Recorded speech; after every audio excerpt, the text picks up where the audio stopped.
Hey, how's it going, everyone? My name is Derek Afasi. I'm the owner of Afasi Financial Group and RetireSharp.com. Today's topic I want to discuss with you guys investing in annuities, and when someone might make that mistake of looking at annuities as primarily an investment, and kind of show you when annuities are necessary with a specific situation, and then when many times they're not, and really just go through the pros and cons of everything. Um, Now, basically what happens is an individual might be meeting with a type of insurance agent, and that individual and that agent keeps pitching them a type of annuity and might be talking about their different growth factors and saying, oh, okay, you're going to have this safety, you're going to have these great rates of return, and you're also going to have a guaranteed income, and all this whole slew of different things. And the problem that lies there is each annuity contract is different, and they each serve a purpose, a different purpose. What I mean by that is typically an annuity contract is really good if you're focusing on income, okay? Meaning that if you go and you say, I want to retire in a couple of years, and I have different retirement savings, whether that's in cash accounts, whether that's in old retirement accounts, such as like 401ks, IRAs, Roth accounts, whatever that might be, and you understand kind of what your budget is for those next couple of years, what you really have to receive on an income basis, well, you could leverage an annuity contract to provide you this guaranteed lifetime income at that specific point in time. So, as an example, let's say if somebody's 62 years old, they want to retire at age 66, correlate that to, when they're triggering Social Security income, they have these different buckets, kind of think of them as buckets, as little retirement buckets there, and they're kind of at this question mark stage of saying, okay, I know when I want to retire. I know how much I need to retire on, how much income I need coming to me every single month to correlate to my expenses, but I just don't know how to pull out withdrawals properly, from these accounts. And I've heard these horror stories that if I pull out too much, or if I basically take too much risk, that I run that risk of outliving my monies. I have that longevity risk and that inflation risk that could really, hinder my accounts and leave me SOL when I'm in my 80s, when, I'm not going to be working anymore. So this is when annuities can work really, really well. Is an individual could leverage these types of accounts, a portion of these accounts, very, very important to understand, a portion of these accounts, and only as much as necessary that will accomplish what your income goal is. So what I mean by that is, let's say if this person's 62 years old right now, they have a goal of receiving $50,000 of income every single year, and they want to retire at age 66. Well, maybe they're going to be receiving Social Security income of $30,000 and they don't have any pension plans. So they don't have any other income sources, any guaranteed income sources. So they're saying, okay, well, I have these different accounts. Maybe I have cash of, 100,000. I have a 401k account that's sitting there at 400,000. I have another IRA that's sitting there, another 300,000. How exactly can I suffice this gap of $20,000 properly without any worry, without with confidence?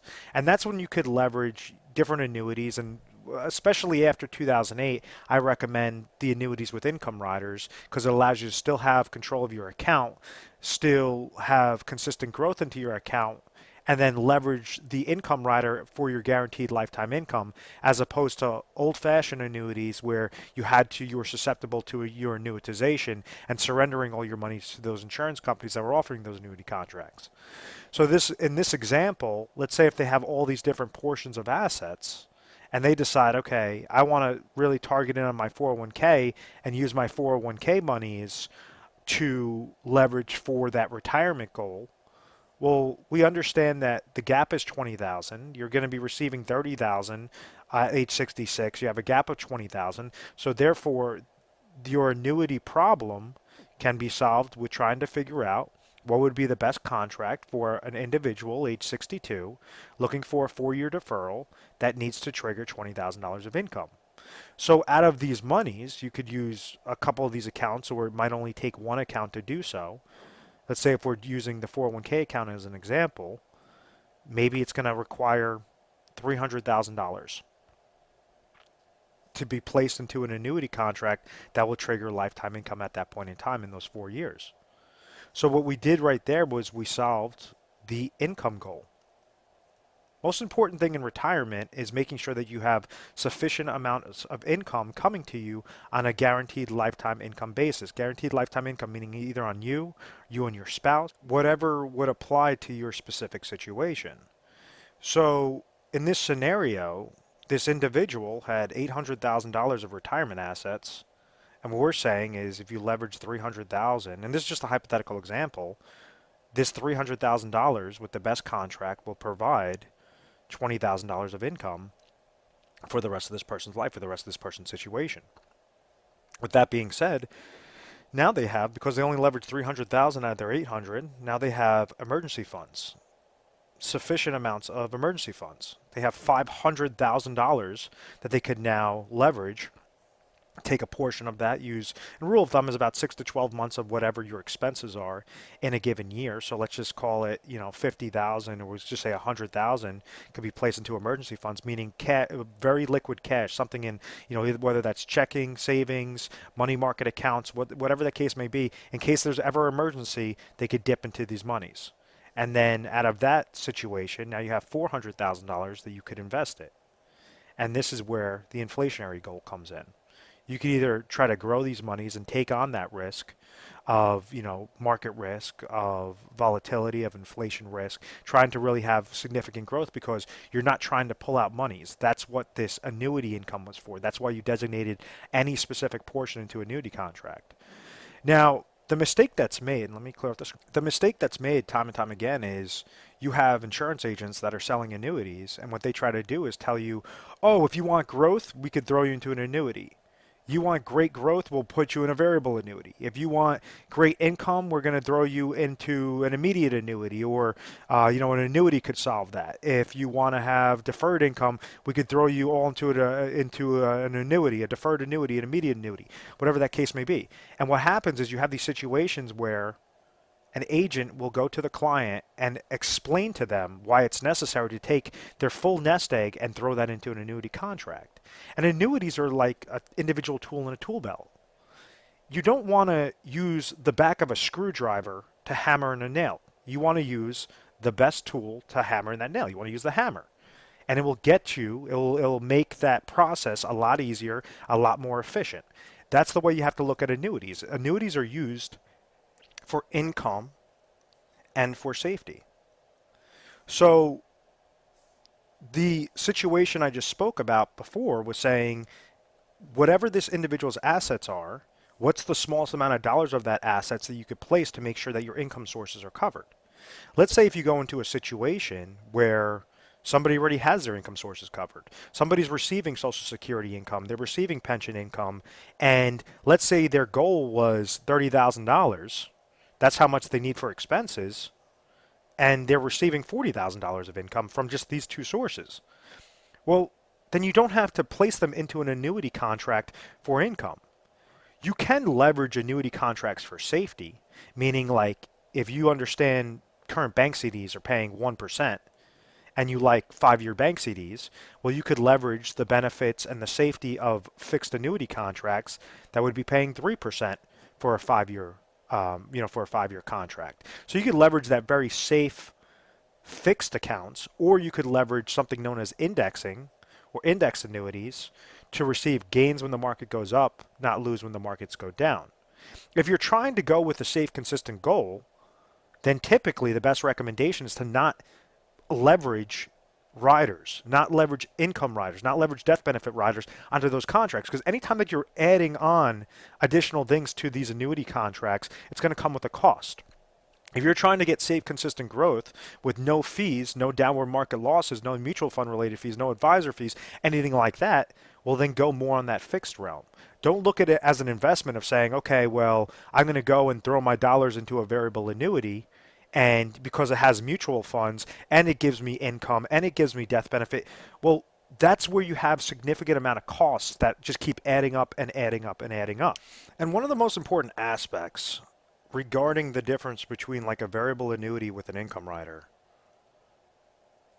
versus a fixed index annuity with an income rider, and this has probably been for the past 8 years, I have never found the best fixed index annuity with an income rider to lose to the best variable annuity with the income rider. Now I'm talking about a guaranteed lifetime income play.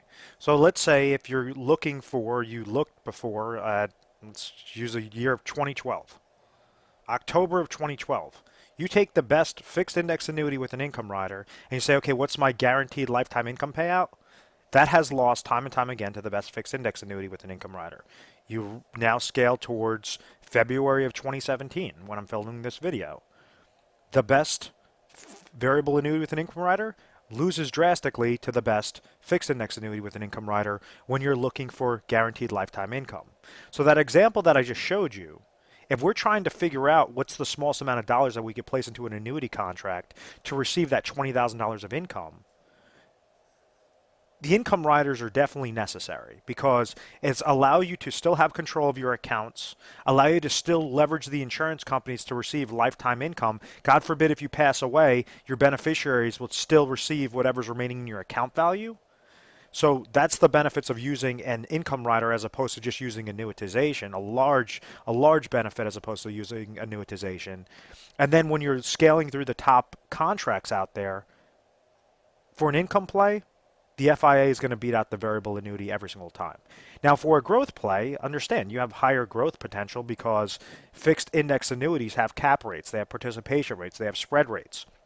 This one gives you more of that safety, peace of mind.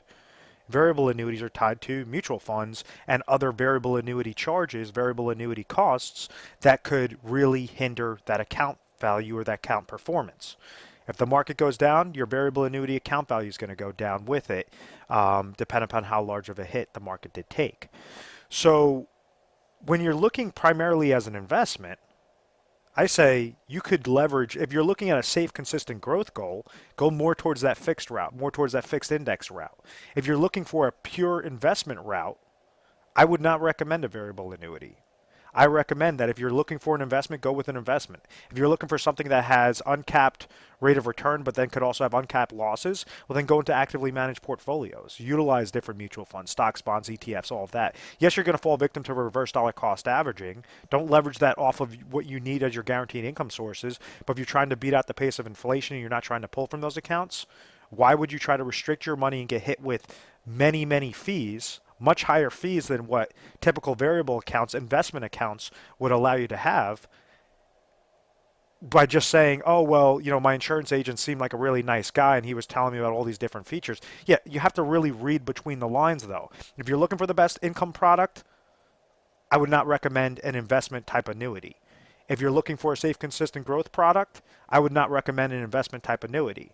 If you're looking for an investment, then get set up with an investment. Get set up with something that has much lower negatives as opposed to going with something that will constantly hinder your account the longer and longer that you're in there. And this is where you hear retirement disasters. You hear retirement disasters with all over the place, obviously, because you have over 1,200, 1,300 different contracts when you're looking at annuities.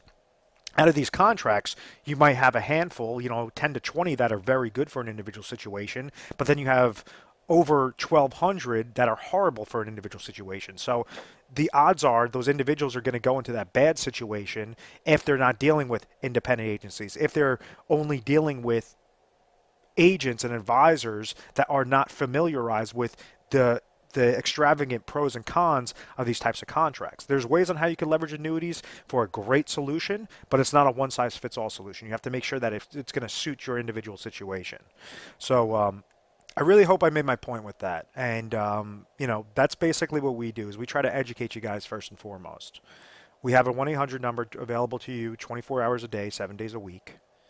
1-800-566-1002. We deal on a national basis.